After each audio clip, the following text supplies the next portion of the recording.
Se você está gostando do nosso conteúdo, se inscreva no canal e deixe o like.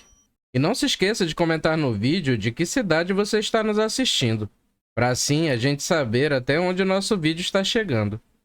E agora, vamos ao relato de hoje.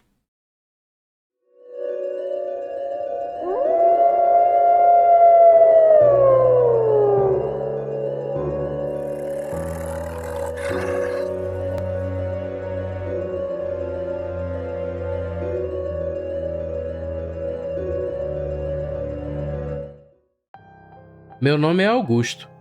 O relato que vou contar a vocês aconteceu durante a minha adolescência. Hoje, tenho 42 anos, mas na época do ocorrido eu tinha 16. Foi assim. Os meus pais eram separados e eu morava com a minha mãe. O meu pai morava na zona rural da cidade e ele já tinha outra família. Eu tinha 2 irmãos menores que ele teve com a minha madrasta e a minha mãe também se casou novamente. Mas graças a Deus, eles tinham uma boa relação e não brigavam. Vez ou outra, meu pai passava em casa quando estava pela cidade. Falava comigo, minha mãe e com meu padrasto, e era um clima agradável. Como eu disse, eu morava com a minha mãe, mas se estivesse de férias ou se tinha algum feriado, eu ia pro lado do meu pai. A casa dele não chegava a ser um sítio, mas era um terreno razoavelmente grande e ficava em uma estrada fora da cidade. Nesses períodos que eu disse, eu ficava com meus irmãos. Explorávamos por ali e eu conseguia dividir meu tempo com meu pai, seja pescando ou ajudando ele em algum serviço. A minha madrasta me tratava muito bem. Todas as vezes que eu ia para lá, tudo que os filhos dela tinham, ela providenciava o mesmo para mim. E eu nunca tive o que reclamar dela. E até hoje, considero ela como se fosse a minha segunda mãe. Nesse ano em questão, eu ainda estudava e estava ansioso pelo período de férias do meio do ano. Eu não estava em casa naquele dia, e minha mãe contou que o meu pai tinha passado por lá e conversou com eles e perguntou se eu ia para a casa dele naquele mesmo dia, que seria o início das férias. A minha mãe respondeu que provavelmente eu não iria. Eu estava indo muito mal na escola, e sabendo que eu gostava de ir para a casa do meu pai, ela não queria deixar, como punição, para ver se eu me esforçava mais nos estudos. Na época, eu realmente estava relapso com meus estudos, e fazia sentido a ordem da minha mãe. O meu pai concordou com ela e depois disso foi embora. Quando cheguei da escola, a minha mãe me contou tudo e eu fiquei muito chateado. Eu prometi a ela que eu ia melhorar, mas ela continuava firme na sua decisão. Até que o meu padrasto interviu, dizendo que eu gostava de estar com meus irmãos e que ele tinha certeza que eu ia aprender a lição e que ela devia me dar um voto de confiança. Com meu padrasto intercedendo por mim, finalmente convenceu a minha mãe, e no final ela mudou de ideia. Mas a essas alturas, o meu pai já havia ido embora da cidade, e nisso teve um desencontro. O meu pai havia consentido com a punição da minha mãe, mas ele não soube da sua mudança de decisão. Então, o meu pai já devia ter ido embora no carro dele. A solução que me sobrava era ir de ônibus. O meu padrasto me deu dinheiro, e o ônibus passava na estrada principal, e depois disso eu iria andar um trecho a pé, mas não era uma distância tão grande. Por volta das 5 horas da tarde, eu fui para a casa do meu pai. Quando cheguei na beira da estrada, desci sozinho e entrei na estrada que levava até a casa dele. Lembrando que nessa época não existia celular. Quem tinha telefone em casa era gente rica, e meu pai, morando no interior, não tinha como falar com ele. O meu pai tinha uma condição melhorzinha. Ele até tinha um motor de luz, já que ali não tinha energia de poste. Pois é, enquanto eu andava pela estrada, tinha uma casa antes de chegar na casa do meu pai, mas eu reparei que estava fechada e segui o caminho. Chegando na casa do meu pai, vi que a porteira estava fechada, o que eu estranhei, pois geralmente a porteira ficava aberta, mas eu pulei por cima. Quando cheguei na casa, tudo estava fechado e em silêncio. Eu bati palmas, mas não tive resposta.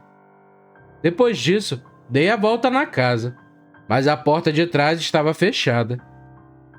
A casa do meu pai era bem feita, com portas fortes e resistentes, e era toda gradeada, dificultando caso alguém tentasse invadir, quando ele estivesse fora.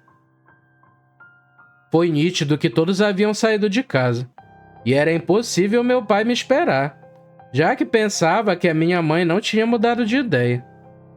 Eu estava pro lado de fora, e detalhe, só teria ônibus no dia seguinte, e voltar para casa da minha mãe não seria possível, devido à grande distância. Pensando no que fazer, eu lembrei que atrás da casa do meu pai tinha um pequeno galpão, que era onde ele guardava suas ferramentas, que usava no dia a dia. Eu pensei em dormir no galpãozinho, e no dia seguinte, se o meu pai não aparecesse, eu voltaria para a beira da estrada para pegar o ônibus. Já estava de noite, e eu estava com fome, mas não tinha o que fazer. Ficar ali dando bobeira do lado de fora podia ser perigoso, pois podia aparecer alguma onça. Então, eu entrei no galpão, joguei uma lona de plástico no chão e logo me deitei. Fiquei lá deitado e quieto. Mais umas horas da noite, eu escutei uma movimentação no terreno. Parecia que alguém estava andando, mas eu estava sem sono e era cedo. Por volta de umas 9 horas da noite. Eu não vou dizer com certeza por estar sem relógio, mas ainda não era tão tarde. E no lugar onde eu estava, não era tão distante da casa. Era coisa de uns 30 metros de distância. O barulho de passos persistia, mas eu achei estranho, porque não escutei o barulho do carro do meu pai chegando. Não vi iluminação do farol, nem nada do tipo. Preferi continuar escutando aquela pessoa andando, e fiquei escondido.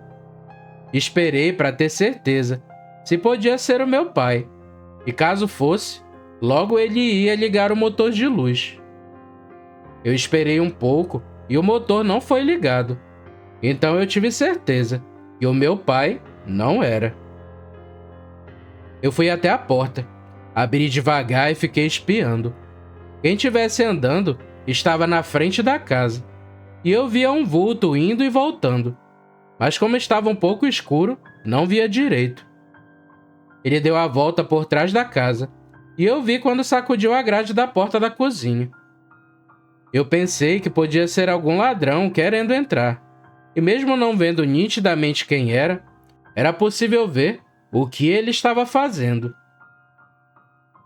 De repente, eu percebi que a pessoa ficou em 4 apoios e começou a andar em volta da casa, em 4 patas, digamos assim. Aquilo chamou minha atenção, e eu fiquei me perguntando o porquê daquela pessoa estar andando daquele jeito. Até que andou em direção aonde o meu pai tinha algumas galinhas, e eu vi quando o vulto pulou por cima da cerca de madeira, e pulou com uma facilidade fora do comum, e as galinhas começaram a gritar. Fizeram um verdadeiro escarcéu lá, e eu nem pensava em sair de onde estava. As galinhas gritaram por alguns minutos, até que aquilo veio, pulou o cercado novamente e ficou mais perto de onde eu estava. Até que eu vi que a pessoa estava segurando alguma coisa, mas estava debaixo de uma árvore. Um tempo depois, ele saiu andando, e eu vi que estava vindo para perto do galpão. Então, encostei mais a porta e ficou só uma brechinha, o suficiente para eu continuar olhando. Vendo aquilo mais de perto, eu reparei que não era um homem ou uma pessoa, era um bicho. Aquele bicho tinha um porte muito avantajado. O seu corpo era mais largo que o de uma pessoa, era algum tipo de animal. Aquilo estava andando no escuro, e eu via um leve brilho dos seus olhos. Não era um olho aceso, como eu já escutei em algumas histórias, ou um olho de fogo. Não era não. Esse tinha um leve brilho, como um olho de animal mesmo, um animal que vê no escuro. Eu percebi que aquele bicho estava comendo uma das galinhas, já que estava segurando outro animal na mão e mastigando. Dava de escutar os ossos da galinha estalando e sendo mastigados por aquela coisa. Eu fechei a porta devagar e coloquei uma escora de madeira. Essa porta fechava pelo lado de dentro. E quieto eu estava, quieto eu fiquei. O bicho andou de novo pelo terreno e depois deu um grito muito feio. Como estava muito silêncio, o barulho foi bem alto e eu tive certeza que não era algo normal. Até porque eu vi andando como uma pessoa e depois andando que nem bicho. E por último deu esse grito feio. Eu achei outra fresta na parede e continuei olhando. E vez ou outra, o vulto passava ali perto. Eu continuava observando e depois aquilo foi para frente da casa do meu pai. Saiu correndo e pulou a porteira, indo em direção à estrada. E de lá, o bicho não voltou mais. Quando vi aquilo mais de perto, eu digo a vocês que se existissem ursos no Brasil, eu dizia que era um urso, por ser algo tão grande e peludo. Mas como eu sei que não tem, só me vem à mente as histórias de lobisomem, que tanto escuto por aí. Eu acho que ele percebeu que meu pai não estava em casa, e podia ser até alguém que eles conhecessem. Eu fiquei sem pregar o olho a noite toda. Fiquei com muito medo do lobisomem voltar e me pegar. De manhã, quando já estava claro, foi aí que eu tive coragem de abrir a porta e sair. Enquanto eu andava pela estrada, vi o carro do meu pai, junto com meus irmãos e a minha madrasta. Eles me viram e buzinaram. Pararam o carro e eu entrei. E juntos, voltamos para a casa do meu pai. O meu pai perguntou como eu havia passado a noite, e eu disse que passei a noite no galpão. E ele me explicou que não sabia que a minha mãe tinha mudado de ideia. Então eles tinham ido para um aniversário de um conhecido e passaram a noite por lá. E quando eu fiquei sozinho com meu pai, longe dos meus irmãos, eu contei a ele tudo o que tinha acontecido. Eu tinha visto um bicho atacando as galinhas dele. E fomos até o galinheiro. O bicho tinha matado muitas galinhas. Ele comeu algumas, mas a maioria só estava morta mesmo. Por aí você tira que isso é um bicho maldoso, que mata não por necessidade de se alimentar, mas apenas por matar. Contando tudo que eu tinha visto, ele acreditou em mim, dado as provas que estavam ali.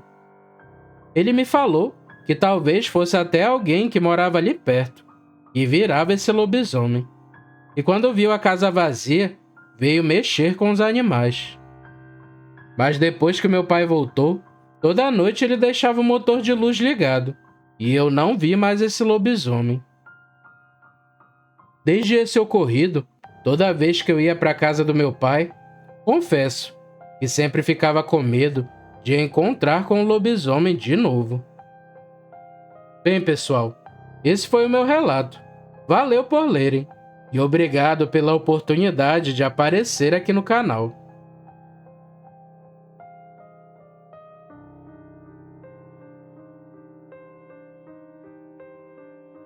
Se você gostou do vídeo, não se esqueça de se inscrever no canal e deixar o like. É um pequeno gesto para você, mas uma grande ajuda pra gente. Nos vemos no próximo vídeo, pessoal. Fiquem com Deus e tchau!